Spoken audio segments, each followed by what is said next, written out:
Okay, it's wonderful to see all of you here. It's really an honor to have Fiona Lickorish with us here for the week. Fiona has been doing an array of workshops and presentations on strategic foresight. And for the next hour or so, we're going to have a chance to talk with her about what strategic foresight encompasses. I've known Fiona for about 10 years now, and she has taught me that such a thing as strategic foresight exists. We met in the context of an annual workshop on horizon scanning for environmental issues, where the idea is to identify things that are poorly known, but if they happen, could be a really big deal for the environment, whether positive or negative. She helped me get my head around this because I said, where I come from, we don't do anything about things that we know are a big deal. So wait, there's this whole discipline that tries to figure out things that might be a big deal.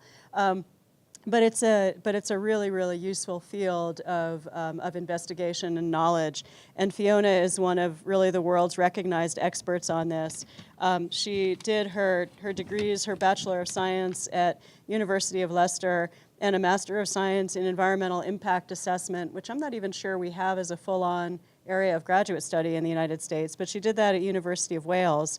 She's been a professional strategic foresight-er, I'm not sure what you call it, strategic foresight expert for 30 years. Most recently has been head of horizon scanning and futures at the Department for Environment, Food, and Rural Affairs in the United Kingdom, otherwise known as DEFRA. She was also head of Cranfield University's Institute for Resilient Futures.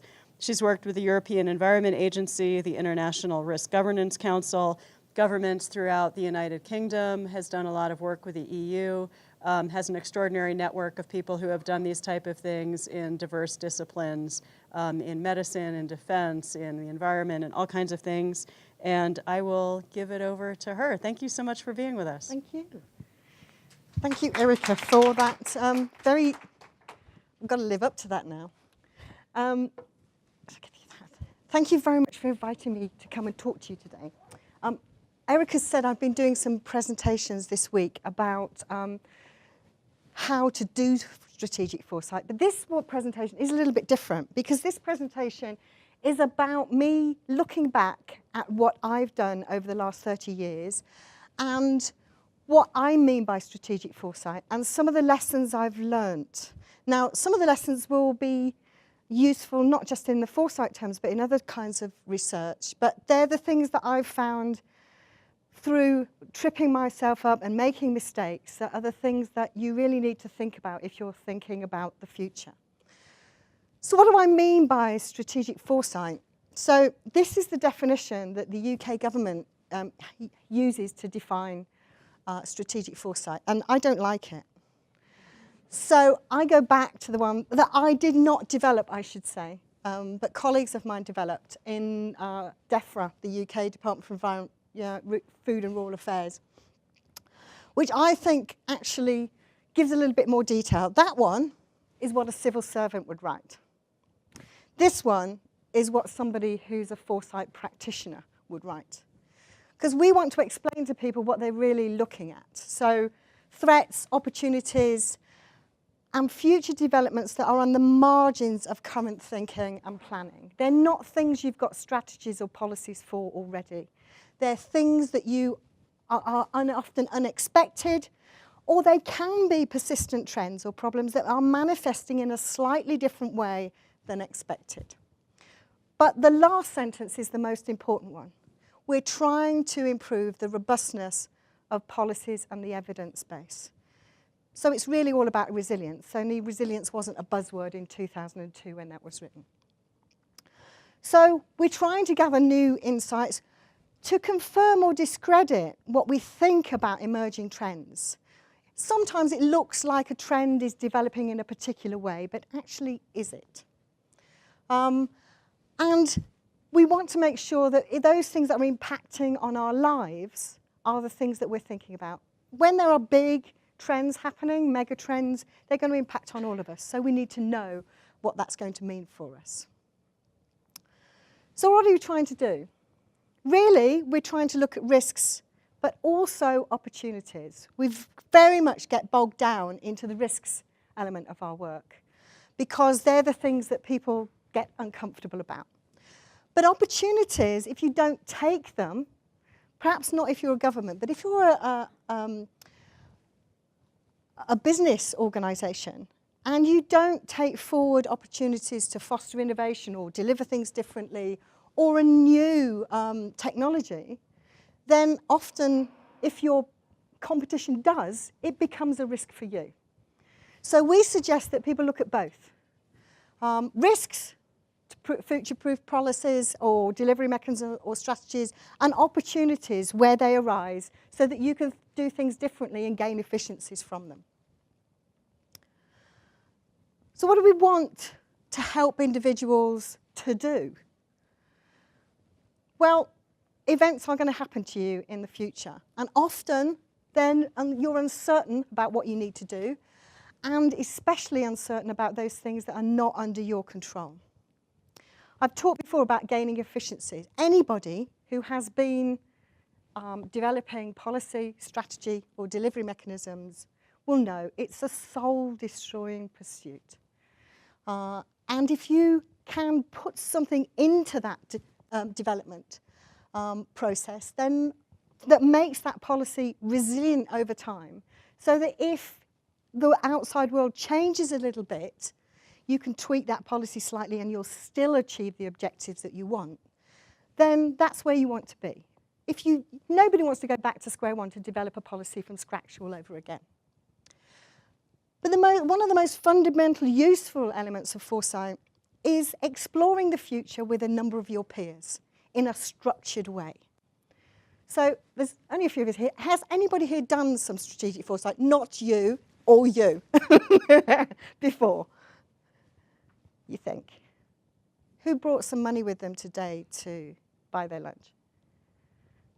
Who's planned a holiday several months ahead? So we've all done some strategic foresight. All I want to do is to give you some standardized approaches so that you can work with colleagues to think about the future, and you're all following the same process. And what we're trying to do is we all have a different idea about what we think the future is going to be. There is no single expected future because everybody expects their own future. And sadly, there isn't a most likely future often either, because things come from the outside to knock us off what we hope will happen.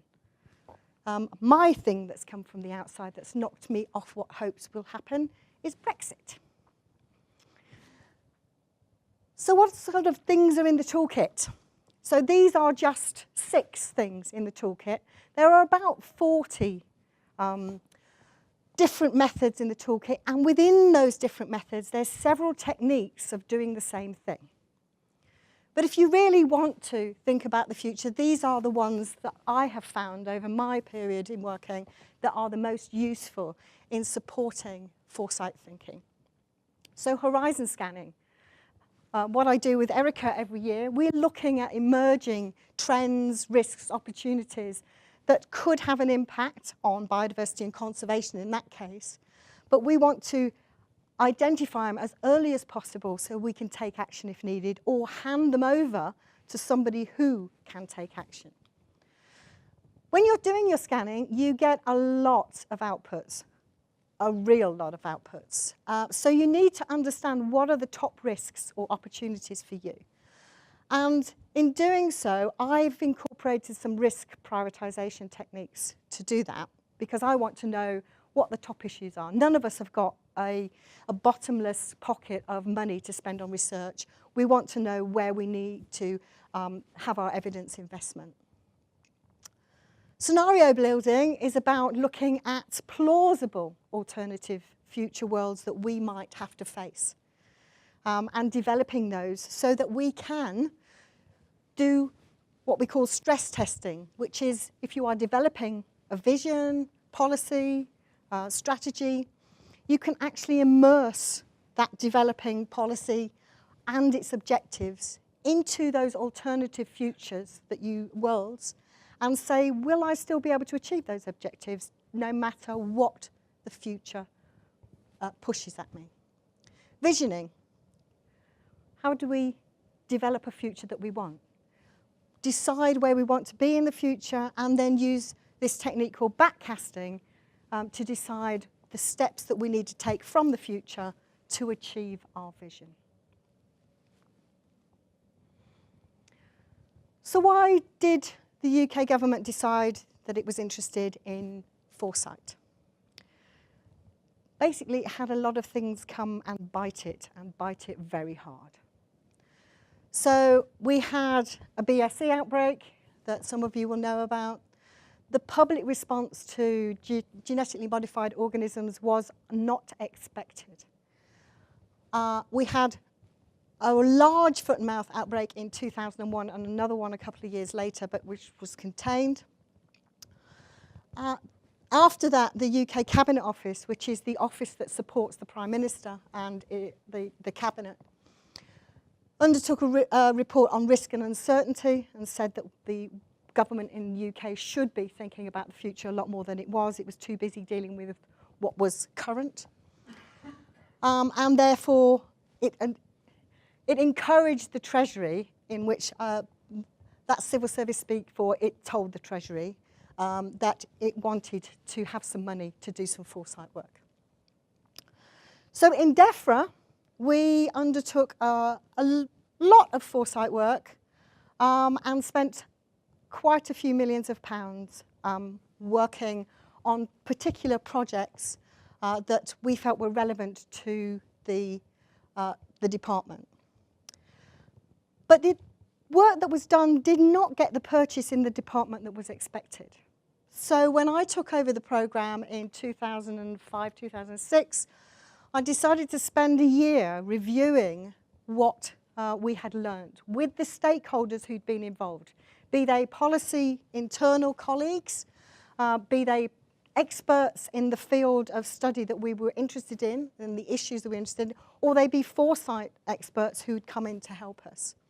And what I wanted to get out of that were some models of good practice about if we're going to spend several £million, and I think it was about 12 million, again, how would we spend it better to get better outputs? So these are the things we investigated.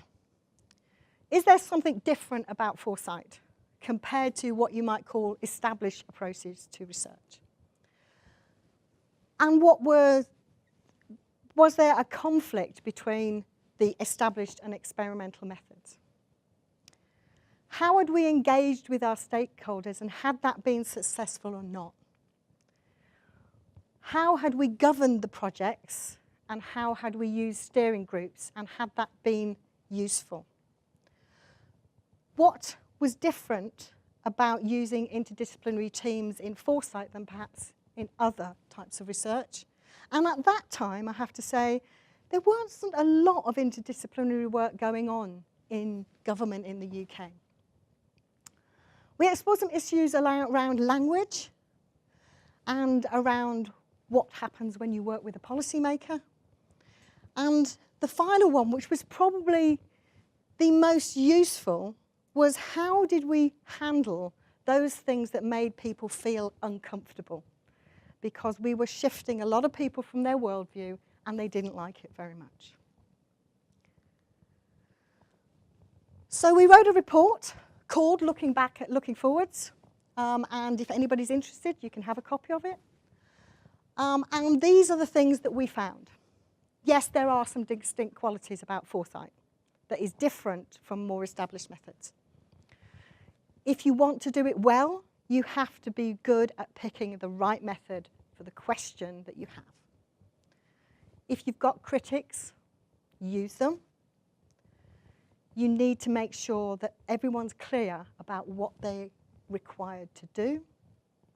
There is a power in multidisciplinary teams that you don't get if you don't use them. There are some weird things going on around the language of foresight and also the language between multidisciplinary teams. You need an owner, because there's no point in doing millions of pounds worth of research and nobody to hand it over to. And you need to keep it relevant to them. You must keep in the back of your mind at all times that you really are trying to make a long-term difference. And you have to deal with other people's discomfort. You can't just make them feel discomfort without some support.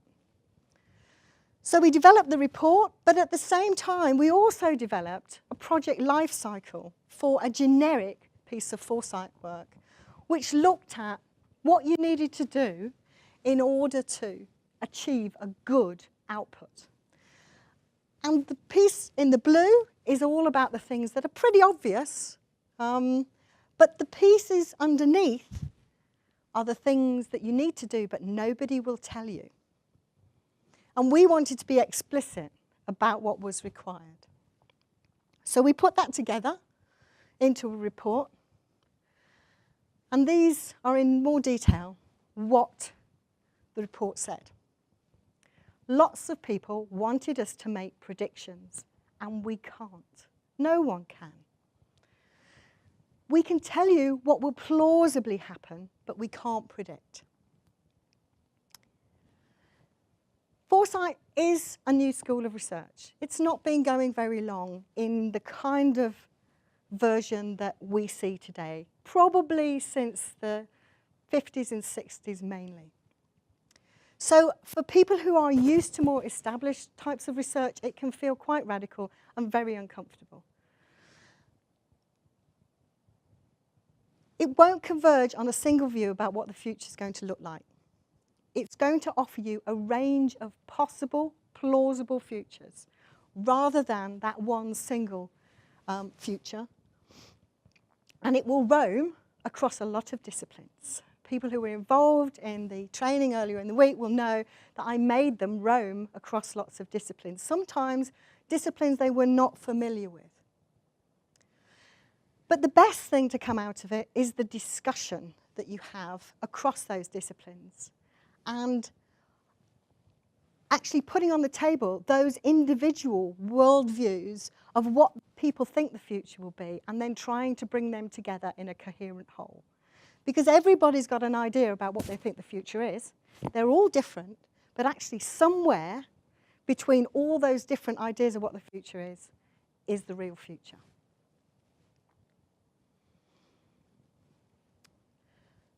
You need to choose your method carefully.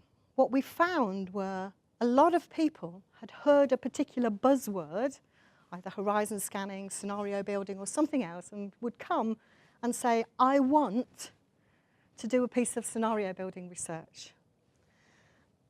And they would get completely obsessed with that, even though it perhaps wasn't the right method for the question they had.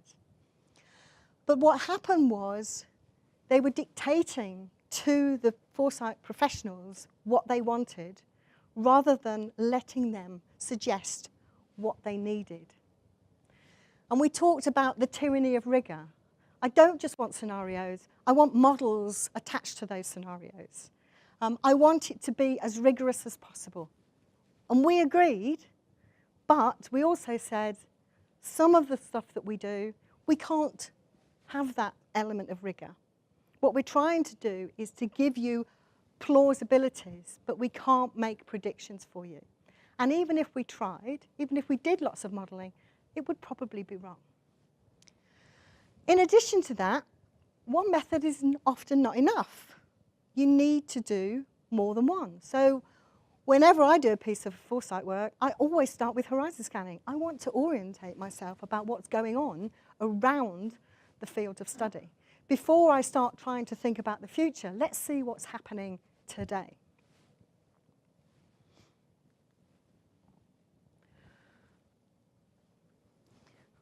We had some really useful, supportive people involved in our projects who allowed us to try some really new techniques that were bold and a bit what to my geography colleague called pink and fluffy, by which he meant it was a bit nebulous.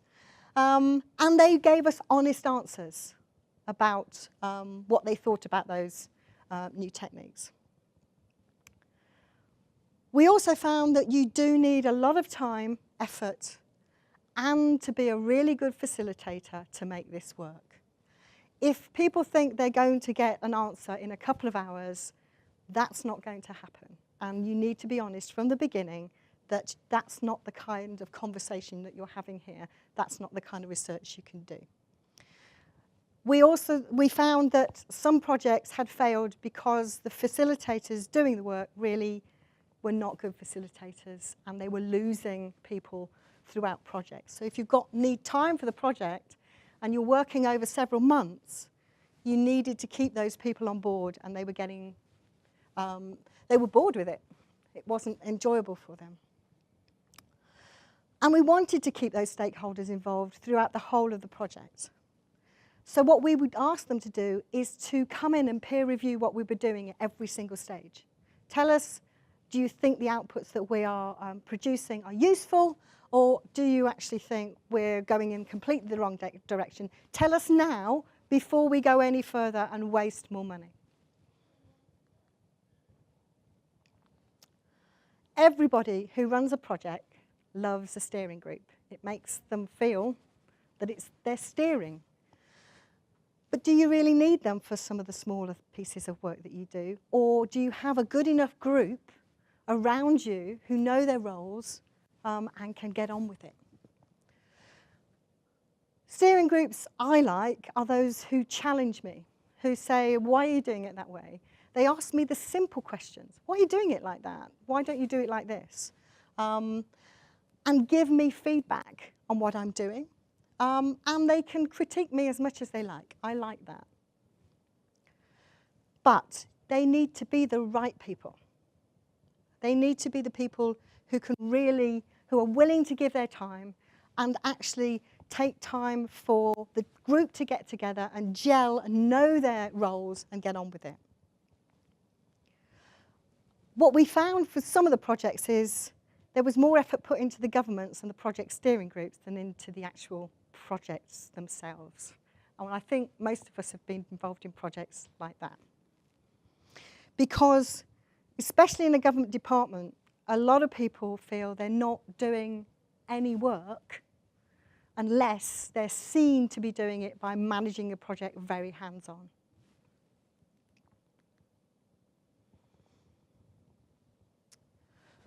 I've talked about starting with the right triangle. You need to have a good policy customer, a good facilitator who can do the work. Often the Foresight person is the facilitator, and great subject experts to make this work. The policy guys need to tell you what they need. We're developing a policy on a particular area, and we need underpinning evidence to suggest where we should go with that. Bring in the experts who can help me to see what's going on the ground. Because it was DEFRA, we had a lot of farmers come and talk to us because we did a lot of work on future farming. And they were great. They said, that policy is really interesting, but it doesn't actually work on the ground. I'm sure it's great for you because it looks like it's achieving something. But for us, it's just a load of forms to fill in. It's making our lives really, really difficult. In the future, we would like to see, and we think this is what will work. And they were great at doing that. Really useful. And it was really super for policymakers who had never hardly been on a farm, some of them. But of course, there was a little bit of discourse where policymakers were explaining to farmers why they were doing it in a particular way. And farmers were saying, but you're not getting the outputs you want. So you're ticking a box, but actually, in the future, if you want to do this better, it needs to be done this way. So there were a few heated discussions, I should say, and a few heated emails. Some of them were due to a misunderstanding. People who haven't been involved in policy development previously can find it difficult to understand why they're feeding in their ideas to a policymaker, but then a politician somewhere is saying no, and they don't like that very much. And also, as I said, policymakers who've never been on the ground doing a work on a farm, why would they understand what a farmer requires? But there was great strength in that disagreement. It really brought out some of the things that were bugging people probably for years about particular things, and allowed them to have that argument in a safe space because we were talking about the future. It also allowed policymakers to step out of what we called their safe zones and find where disciplines were overlapping so that they could work together on them.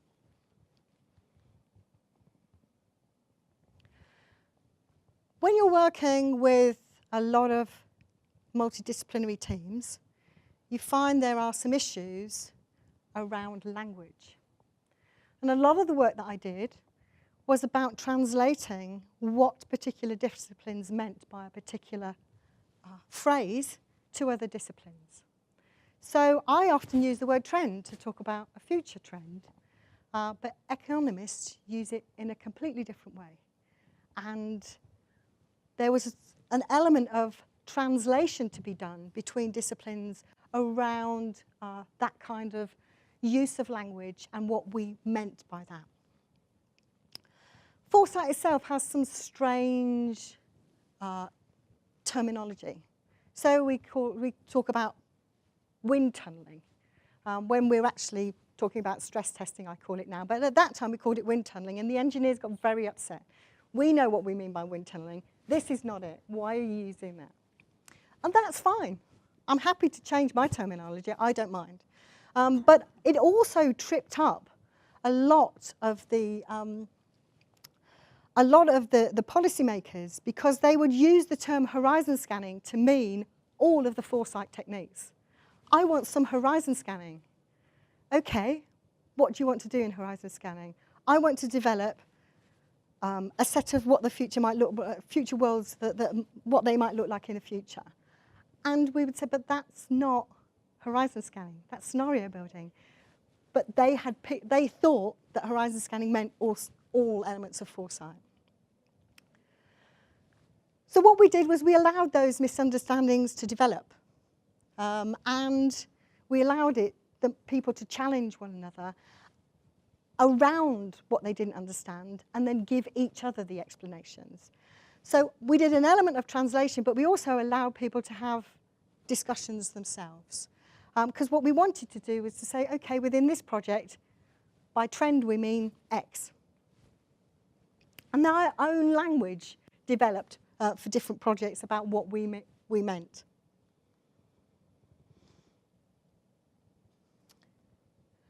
The main issues where projects had failed had been because they didn't have a proper policy owner.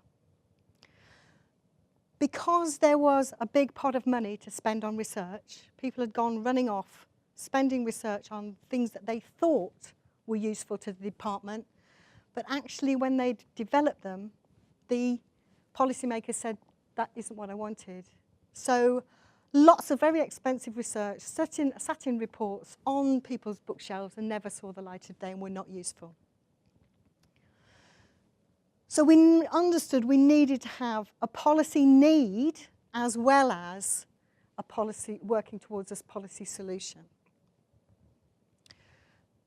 We spent a lot of time working with policymakers thinking about how they could gain efficiencies from Foresight and how it would give them early warning about uncomfortable situations they might have to face in the future.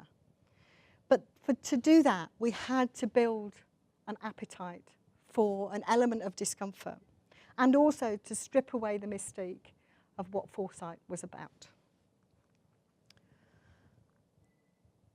If you really want to be successful in Foresight, you are looking to make a long-term difference.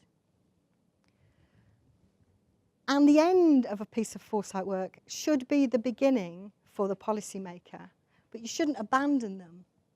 You should help them with thinking through the what-ifs. I had a lot of policymakers tell me, oh, I picked up the report when it was given to me, and I thought, so what? And I said, so why aren't you asking, so what now? So what do I do now? And they said, oh, well, didn't really understand why it had been done, didn't really know how to use it. So there was an element of hand-holding at the end of the project about showing people how they used the outputs. A lot of the time, people took the outputs away, never told us what they'd done with them, and therefore we didn't know that they'd had an impact. And one of the most shocking things that I had was a group of senior police officers phoned me up and say, can we come and talk to you? And I said, yes, of course.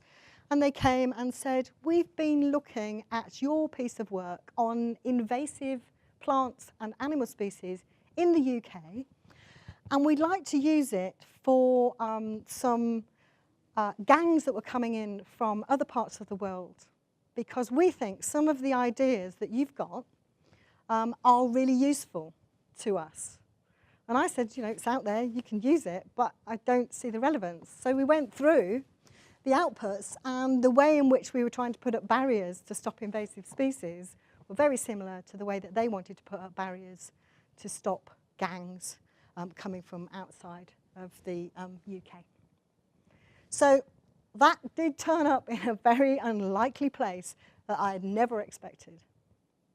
So what I gained from that was, just because you're writing it about a particular topic area doesn't mean there will be it does not mean that there won't be lessons to learn for other sectors. Discomfort. I've talked about this. The risk of failure is high in Foresight. You will get some things wrong, but you'll get better at it as you go along. And that makes people who fund research get very uncomfortable about funding it. And they have to build an appetite for the work that you do. My ex-boss in DEFRA said to me, if you get 25 to 50% of things right, I don't mind that the other 50% is redundant. Because having been through foot and mouth disease and how much it had cost them, just to get 50% less of that would be great. So he agreed with that element of redundancy, but we had to build an appetite for that discomfort over time. But also, the outputs of our research were often sitting on people's bookshelves, gathering dust, because people were frightened about what we were saying. We had not built an appetite for discomfort. We had handed things over to people that challenged them and completely pushed them out of their worldview, and they really didn't like it, so their attitude was, we'll just put that away. And that was our fault, because what we should have done is have them involved in the projects right from the very beginning, saying this will challenge you, but you know what, it'll be really useful, because even if you never use the report again, you will have thought through all these things that are a discomfort to you, and you will be forewarned and therefore forearmed. So what we did was think through what we wanted to do next with Foresight in the department. And a colleague and I built this to say this is how Foresight actually can link to your work. So the different areas of the department are at the bottom. And you can see we start with horizon scanning at the top, through looking at the drivers of change for the department, and then bringing in internal and external analysis and other Foresight methods and work, and then linking them to the really the useful elements of the department, well, the department that could use these the most. So risk. These guys are always worrying about everything. That's their job. If you can help them to support the long-term, the medium to long-term thinking, because they often get bogged down in the short term, that means that you've done a job for them and they think you're great. Evidence. The department is always having its budget cut, except to deal with Brexit. So what happens is that we call them evidence investment strategies. And what they want to know in evidence is, where can I spend my money and get the most bang for my buck? So we help them to look through what their emerging evidence needs were, dependent on what was coming from the future. We helped policy teams to resilience test their developing policies so that they could deal with issues in the long term rather than in the short term. And then we supported our strategy team by providing them with a knowledge base and insights about what the future might look like to support their strategic thinking processes. They were all doing foresight thinking anyway. Everybody works in strategy does. We were just helping them often with facilitating some thinking for them. So what are you going to get out of it? I think this is probably one of the best phrases about what foresight will do for you. It's about helping organisations have their own clear expectations. Picking policies and strategies that actually serve what you want to do. Not just for now or in the intermediate, but into the long term as well.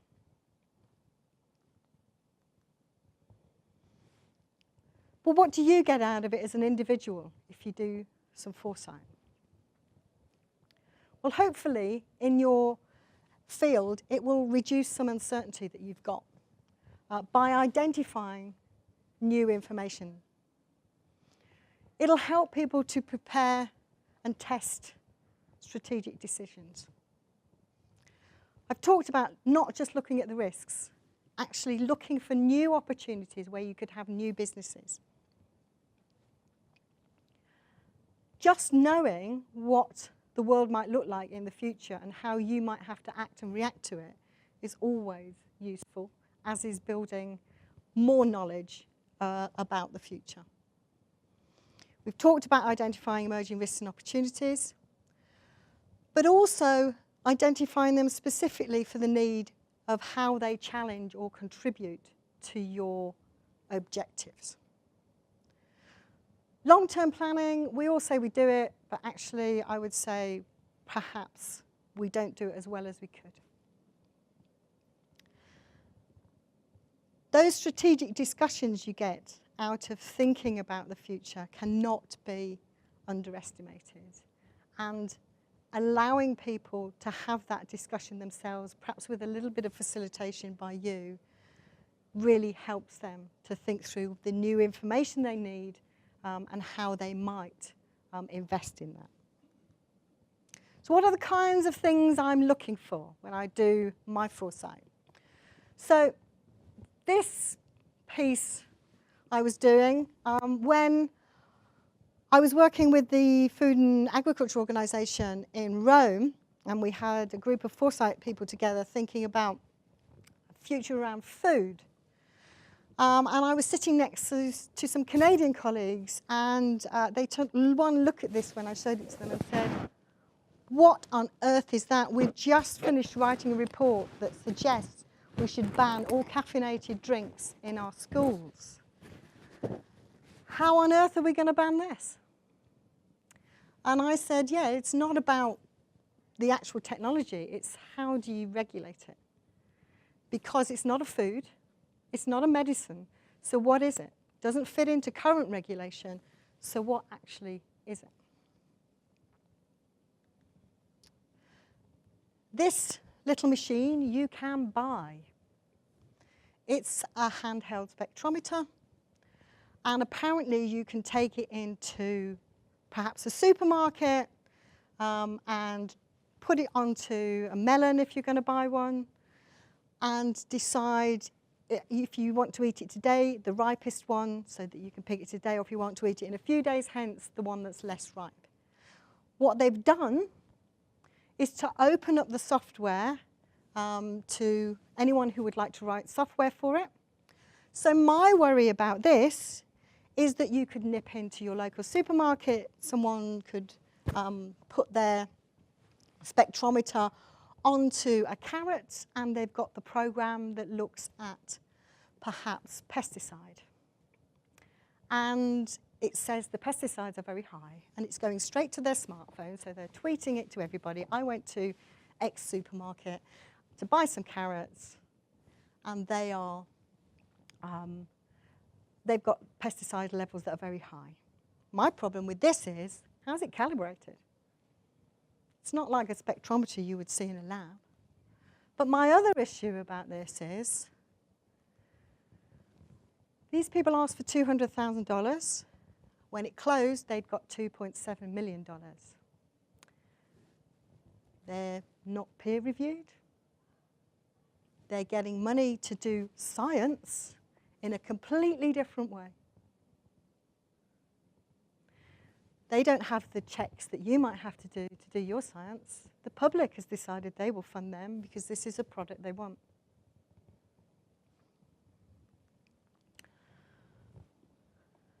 This is the random darknet shopper.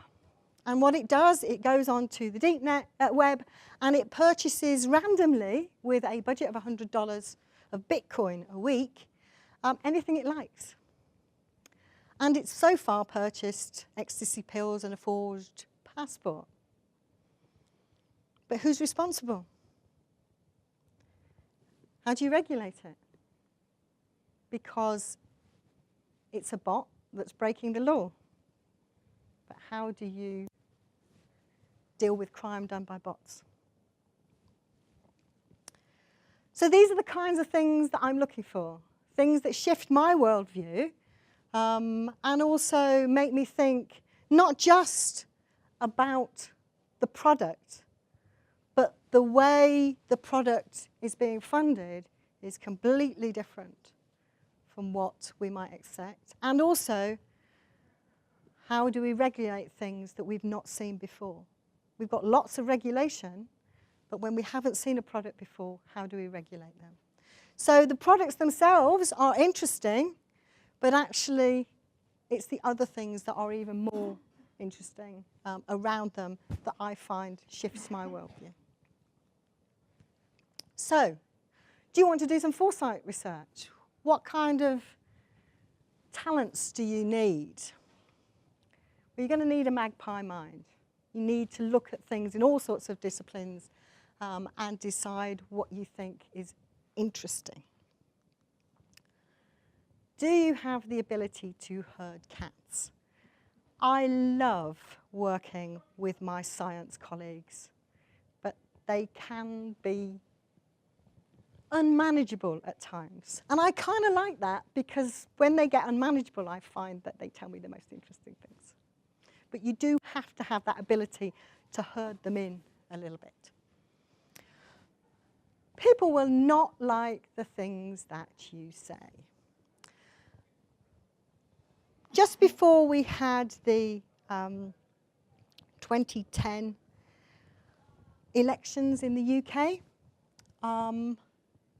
we did some pre-election planning, which all departments do. And what they do is they look at the manifestos for each political party, and they write a report on what that would mean for the department's objectives.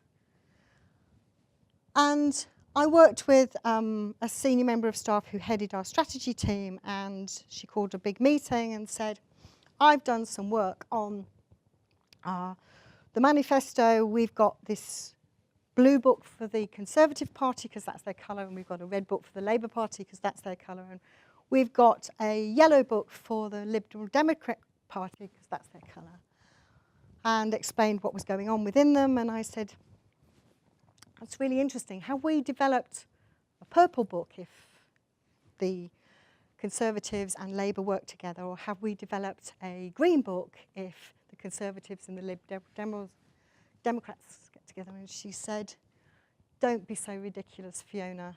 We've never had a coalition government in the UK. That wasn't entirely true. We had during the war. But then we had the elections, and there was no overall winner.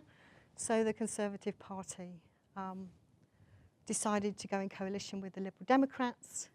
And I went to see her and said, I'm not feeling quite so ridiculous now. Just because it hasn't happened before does not mean it won't happen. And it was very hurtful for her to say in front of a room of a lot of other people that I didn't really know what I was talking about and I was being ridiculous. So you have to have the tenacity just to keep it going, even when people really do not like what you're saying. So often, people have this idea that they think that this is what I do. I sit around my crystal ball, and actually when I left Edinburgh, they did give me a crystal ball as a leaving present, as a joke. But this is often what I really do. I point out the elephant in the room, the thing that is keeping people up at night, that they're thinking about the future, but they really don't want to talk about. And it's my job to say, there is an elephant in the room. Let's go and talk about it in a safe space because it's in the future, before it actually is staring us in the face because it's in the present. So the final thoughts I have is, I have lots of techniques to think about the future. But what I'm really doing is I'm just paying attention. I'm listening for the whispers. I'm not listening to the shouts, because there's so much of the present that's shouting at us that what often is going to be happening in the future, we're missing because we're too busy listening to that. So that's my suggestion about what I think doing Foresight is about. Listening for the whispers and trying to work out what are those things that are actually we're all actually going to face into the future. Thank you very much.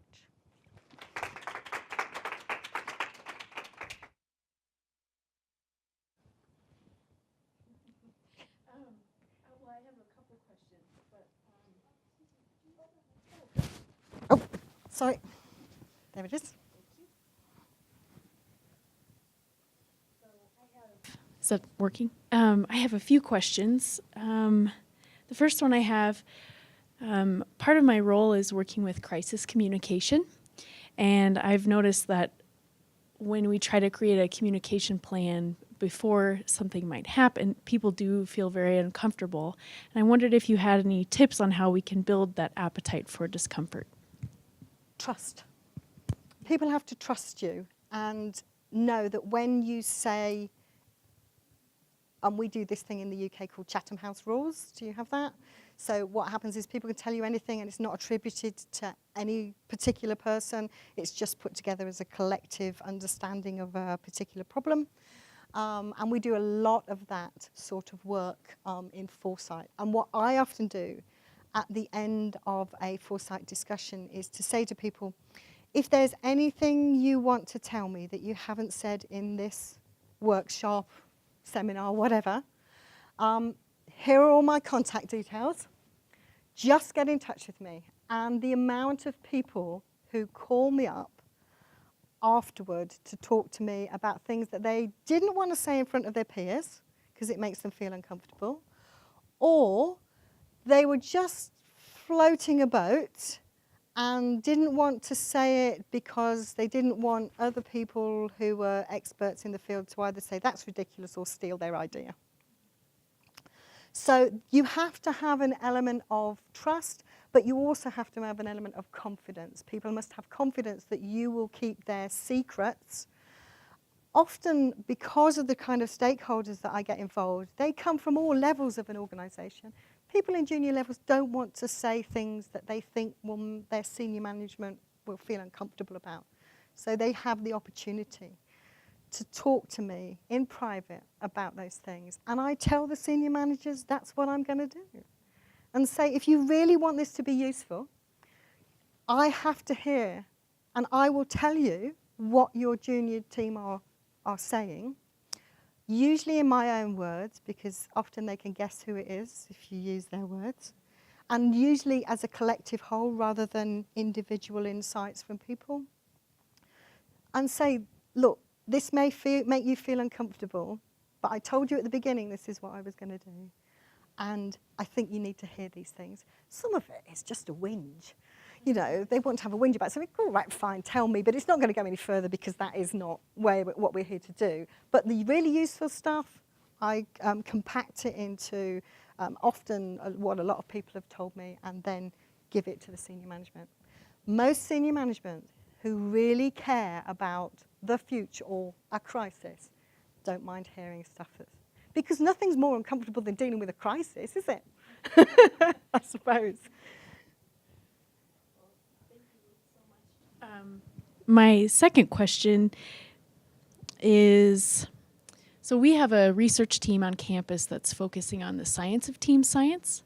And one of the traits that they've noticed in a successful team multidisciplinary teams specifically is gender diversity. And I wondered if you have seen that at all. Okay, so my team in Cranfield University was, pretty split gender-wise, but the best teams I ever had were those that were split also age-wise. And they came from all sorts of different parts of the globe. Because I am a little Englander, I can't help it, and I'm of a certain age, and I had colleagues from New Zealand, from Canada, from Guyana, from Bolivia, and all sorts of places who were there saying, yeah, you might think about it that way, Fiona, but that's not the way we think about it. And that was great. And the more diverse teams you've got, when we did the looking back at looking forwards, because we were doing the civil service, we didn't get any of that out of it. It's a bit stale, male and pale. And because civil servants at that time were very, the civil service has changed a lot and is a lot more diverse than it was. So, but we didn't really have very many people who came from outside of the UK. That's changed a little bit, but not as much as I'd have liked to see for a really good Foresight team. But that was the most useful. So I would say, I think that's a really interesting project, by the way. I'd love to see the outputs of that. But I think that was, that I found people who pushed me out of my comfort zone were really useful. And also, you can, when you do Foresight a lot, get a bit jaded. You know, the stuff I showed you, I look at it and I go, oh yeah, so what? Because I've seen it before. So the things that make me feel uncomfortable, I know are really quite far out. But I like to have my colleagues with me because things that I might dismiss, they would go, actually, no, that's really important. So that's the other useful thing, because they hadn't been doing it as long as me, so they weren't quite as jaded about the kind of things I was finding. Okay. Any?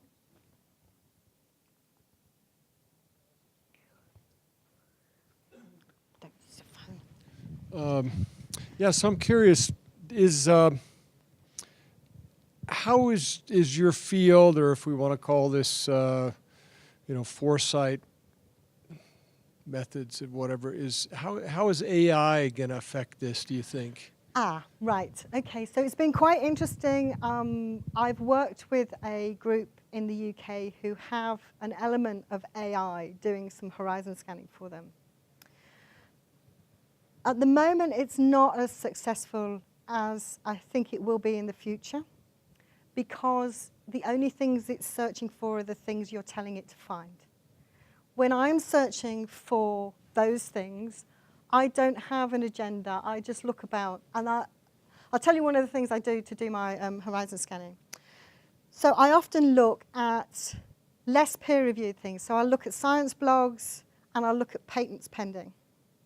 Because what normally happens is, in a science blog, you'll have a lot of talk about a particular thing, and then all of a sudden it goes quiet, and that's when they've got their patent pending. Because they don't want to talk about it anymore. So I look in places that are not peer-reviewed, because often once it's peer-reviewed, it's probably not horizon scanning anymore. It's actually happening. And that's why it's been able to be peer-reviewed. So when you are setting up AI to look for those new and emerging issues, you've got to give it some parameters to do that. And at the moment, I don't think it's self-learning enough, or what I've seen isn't self-learning enough to be looking for the things I don't know. That's what I do. I look for the things I don't know. And I think at the moment, those kind of search engines aren't quite there yet. They're getting there, but they're not quite there yet. And I know it's a horrible way, and it's why people think it's so nebulous, Foresight. When people often ask me why I pick a particular thing, I say gut feeling. Because I've been doing it for quite a while. So those things that make me feel a little bit uncomfortable, they're the things I pick. And they're often, as you saw from the items I showed, it's not about the item itself.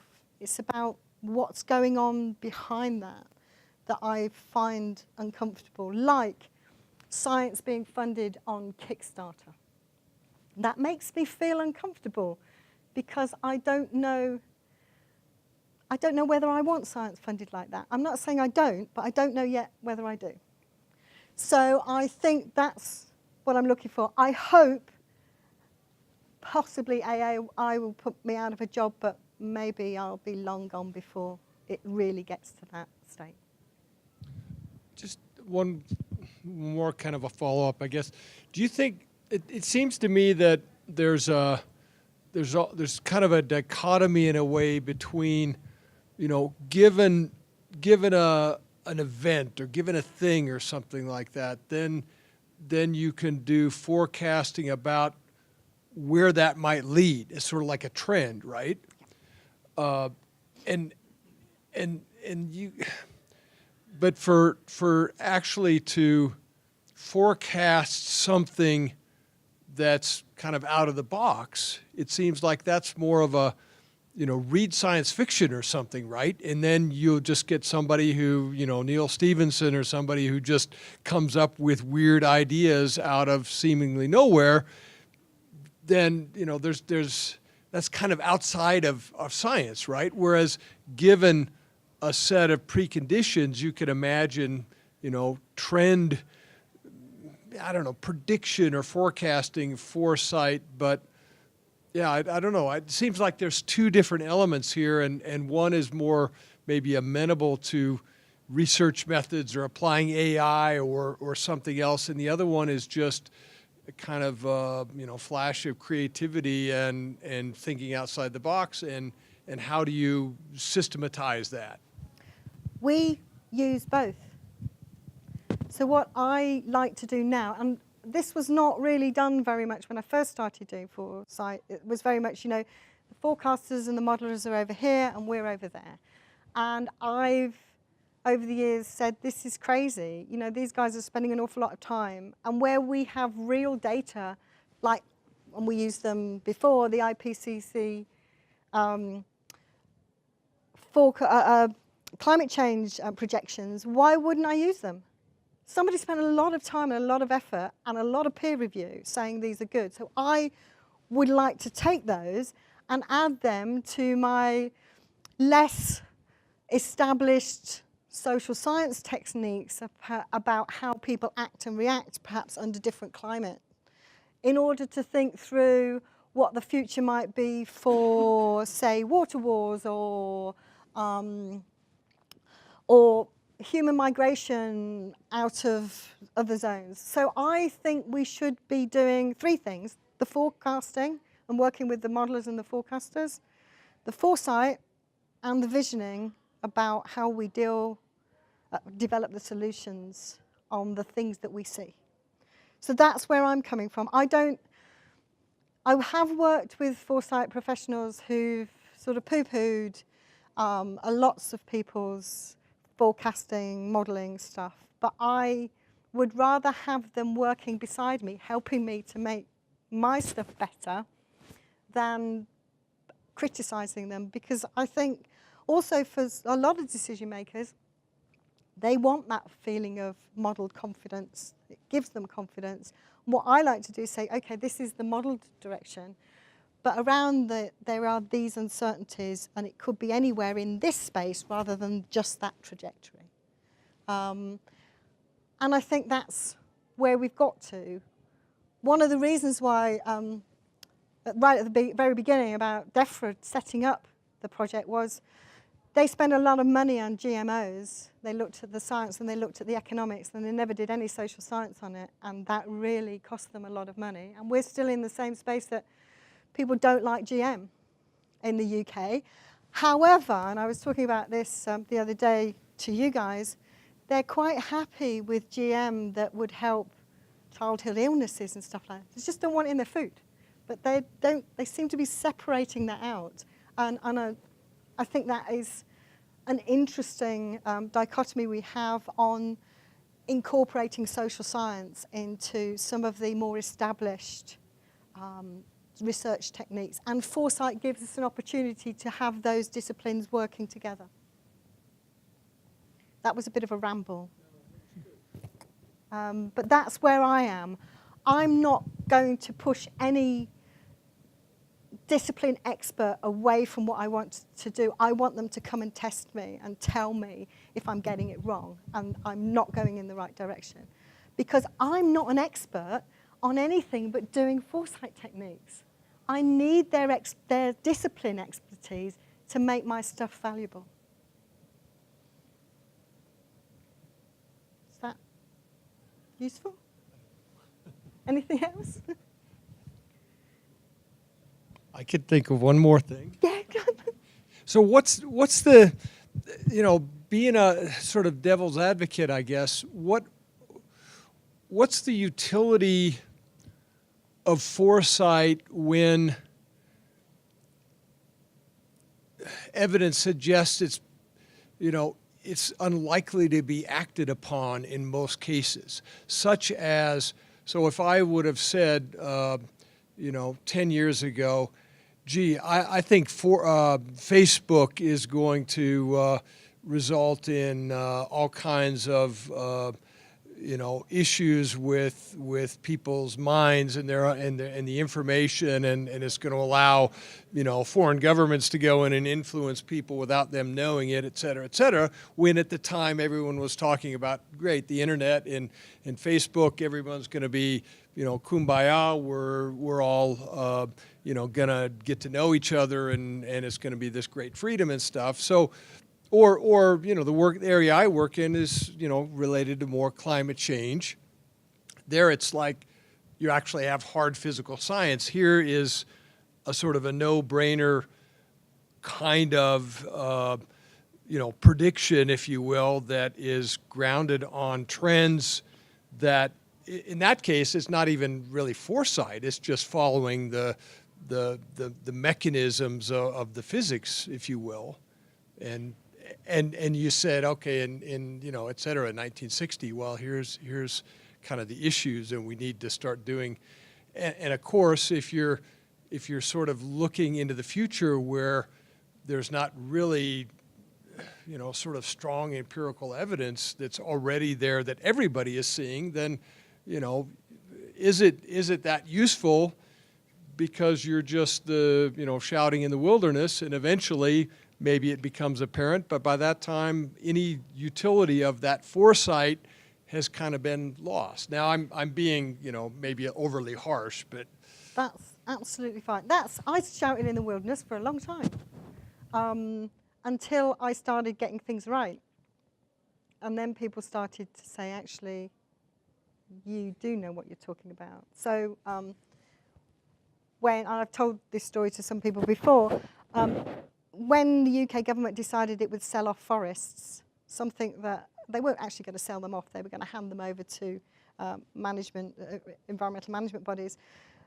But of course, yet again, like GM, the press got hold of it and basically said, we're selling off forests. And I remember sitting with our then chief scientific advisor, Bob Watson, and you probably know if you... Yeah. And said, I think that's very brave. And he said, why? And I said, well, because for most people in the UK, we are land-hungry peasants. And we think you're selling off something that we own. And the fact that you were still going to be able to go and visit these places and do everything that you'd done previously on them wasn't going to make any difference. And I remember sort of saying to him, I think this could be very uncomfortable. And it did get very uncomfortable, and they had to back off and change their minds and say no, they weren't going to do it. And Bob, giving him his due, did come and stand at my desk and say, you were right, I never saw that coming.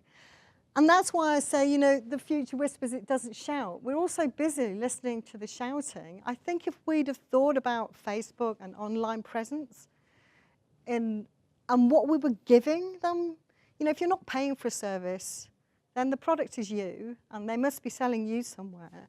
So I think we could have sat down and done that. Possibly there are people who did. It's not my field. I tend to stick to the environmental field. So it certainly wasn't me. But I did feel quite uncomfortable about putting so much of my information onto something that pretty much anybody could look at, where I think my disappointment was, perhaps in myself and in others, was that we expected these people to comply with the law and not give our data to other people, and we have found out that they haven't. But that possibly is naivety on my part and others. And I was talking a little while ago about the fact that one of the things that Foresight has been trying to do is to help government to deal with the fast track of these new tech and how to regulate them. Because what's happening, especially in the UK and Europe at the moment, is the regulation is very far behind the tech.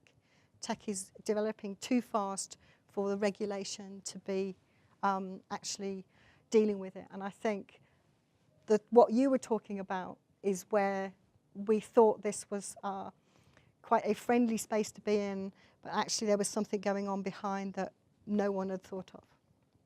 Or perhaps they did but hadn't done anything about, because they were too busy dealing with what was on their desk today. And also it's about that new thing about how do you regulate? It's something so new, we're not really sure.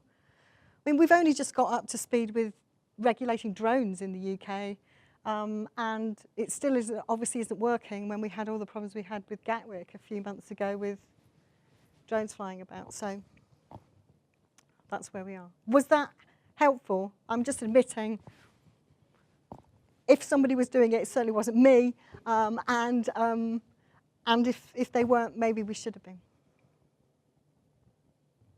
Okay. Thank you.